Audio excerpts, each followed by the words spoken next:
तो hello everyone, वापस आते हैं हम लोग।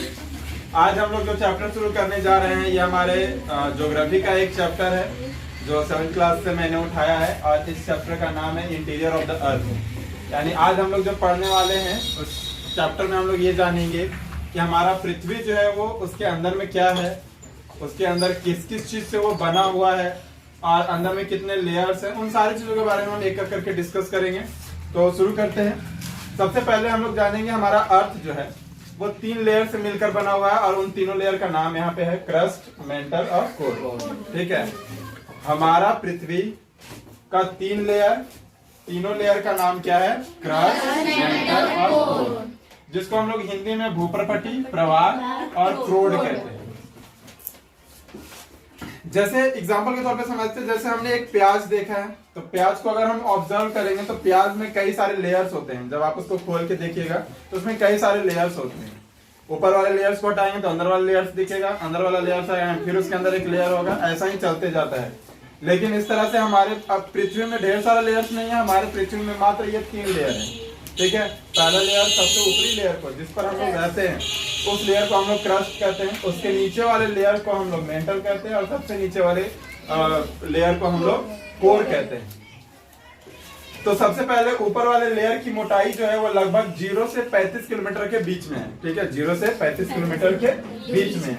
उसी तरह मेंटल की मोटाई के बारे में बात करें तो 35 किलोमीटर से लेके 29 किलोमीटर के बीच में इसकी मोटाई है। ठीक है, मेंटल की, ठीक है, 2900 किलोमीटर।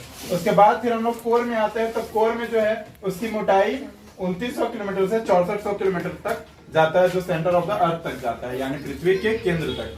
तो पृथ्वी तक के केंद्र तक ये हमारा कोर की मोटाई होगी। ये अप्रोक्स वैल्यू है, और कहीं पे थोड़ा बहुत हमारा पृथ्वी अनइवन होने के कारण कहीं कहीं पे ये ऊपर नीचे होता है, तो ये एक अप्रोक्स वैल्यू है, कोई इसको फिक्स करके नहीं लिया गया। ओके, आगे हमारे ये तो हो गया फिजिकली हम देख रहे हैं। तो एक साइंटिस्ट थे, एक विद्वान थे जिनका नाम था स्वेस। तो स्वेस ने अर्थ को 3 पार्ट में डिवाइड किया।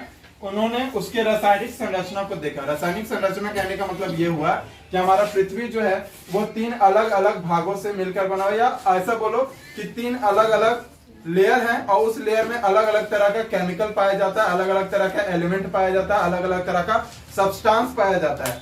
तो उन सब्सटेंस के आधार पर स्वेस ने उसको 3 पार्ट में डिवाइड किया। फिर से बोलते हैं, हमने क्या बोला कि पृथ्वी का जो लेयर है वो अलग अलग सब्सटेंस से मिलकर बना हुआ है, अलग अलग पदार्थों से मिलकर बना हुआ है।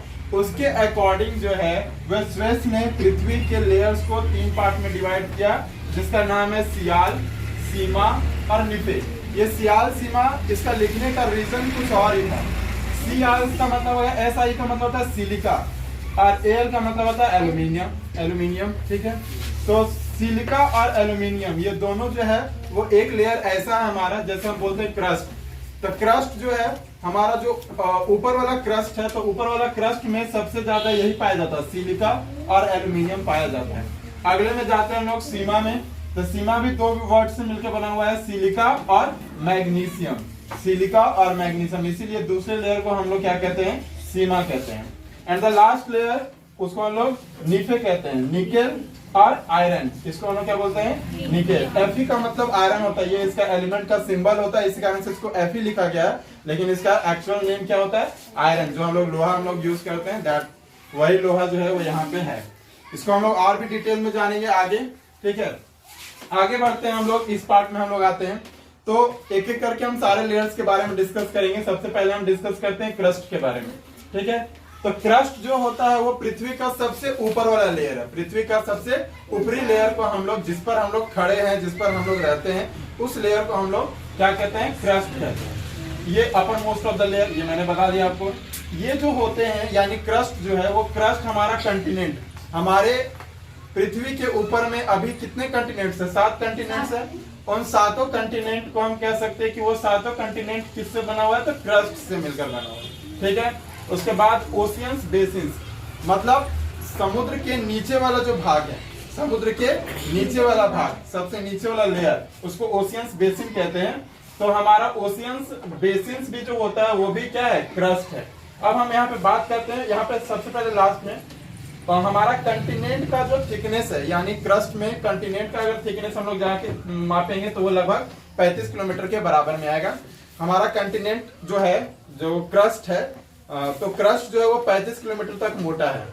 वही थोड़ा सा आगे ओशियंस बेसिन में चले जाता है, क्योंकि वो सबसे नीचे में है, अंदर गड्ढा में है, ऐसा समझ लेते हैं। तो गड्ढा में होने का कारण कि अंदर का जो समुद्र का जो बेसिन है, जमीन है, वो जमीन थोड़ा सा पतला है, वहां पे पतला क्रस्ट पाया जाता है। तो वो पतला सा क्रस्ट जो होता है उसकी मोटाई लगभग कितनी है? 5 किलोमीटर। यानी हमारा समुद्र के अंदर क्रस्ट की मोटाई 5 किलोमीटर, लेकिन जमीन पर जो है वो लगभग 35 किलोमीटर मोटा है। फिर से एक बार ध्यान से समझ लीजिए, सागर के अंदर बोले तो महासागरों के अंदर चले जाएंगे तो वहां पे क्रस्ट की मोटाई 5 किलोमीटर है, और हमारे जमीन पर जिस पर हम लोग रह रहे हैं, जो जितने भी कंटिनेंट है, वो सारे कंटिनेंट की मोटाई लगभग कितना है? 35 किलोमीटर। उसके अलावा और हम लोग थर्ड पॉइंट तक जानते हैं, इसमें it is 0.5% of the volume of the earth, यानी पूरे पृथ्वी का जितना आयतन है, आयतन कहने का मतलब जितना भी उसमें पदार्थ भरा हुआ है, तो उस पदार्थ का लगभग 0.5% ही जो है वो क्रस्ट के अंदर में आता है।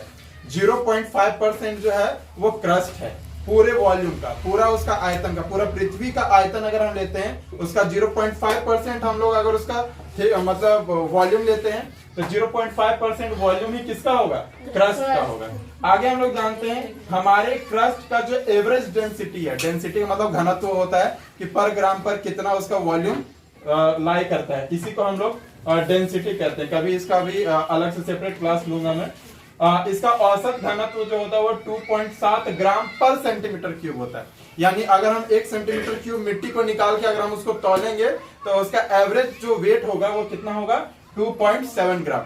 अभी भी आप ये चीज कर सकते हैं एक्सपेरिमेंट के रूप में। आप थोड़ा सा मिट्टी उठा लीजिएगा, लगभग 1 सेंटीमीटर क्यूब एरिया का अगर आप मिट्टी उठा लेते हैं और उसका वजन करते हैं तो उसका वजन जो है वो लगभग 2.7 ग्राम पर सेंटीमीटर क्यूब आएगा। अगले वीडियो में हम क्रस्ट पढ़ चुके हैं, उसके अगले वीडियो में हम लोग बात करेंगे मेंटल के बारे में, ठीक है? तो इसका अगला क्लास हम लेते हैं। Thank you. Please like, share and subscribe.